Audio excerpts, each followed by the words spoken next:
La vraie question, c'est pourquoi ce sont des milliardaires qui s'emparent des médias en France? Pourquoi les riches sont propriétaires des médias en France? Tous ces médias sont censés être garants de l'information fiable dans un monde où chacun semble cogner et administrer ses vérités et ses contre-vérités.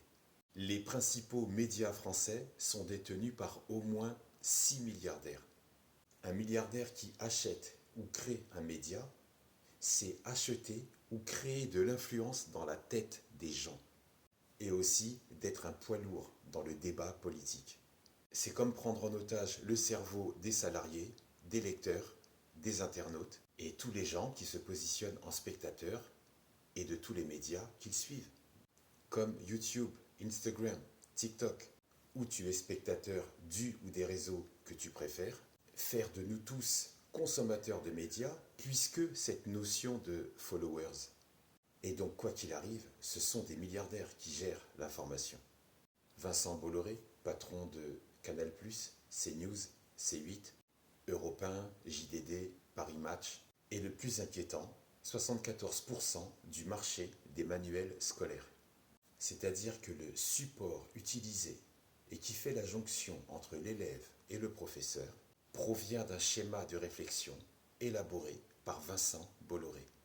Patrick Drahi, qui est de nationalité marocaine et française, mais aussi israélienne, portugaise, mais aussi de nationalité christophienne, d'une île qui se situe dans les Caraïbes et qui appartient aux États-Unis. Mais il réside en Suisse. Tu vois le truc? Et c'est le patron de SFR, BFM, RMC, le journal Libération, L'Étudiant. Quand tu sais que France Antilles, c'est Xavier Niel qui l'a racheté en 2020. Un milliardaire qui doit une partie de sa fortune à du proxénétisme dissimulé dans des sex shops. Sex shop qu'il détenait à Paris et à Strasbourg, il a été condamné pour prostitution et il n'a fait qu'un mois ferme. Je te parle bien du patron de l'opérateur Free actuel qui était parti chercher des filles de l'Est pour alimenter son réseau de tapins. Et je ne vais pas poursuivre avec les autres milliardaires car il me faudrait au moins 10 vidéos pour expliquer et détailler tout ça.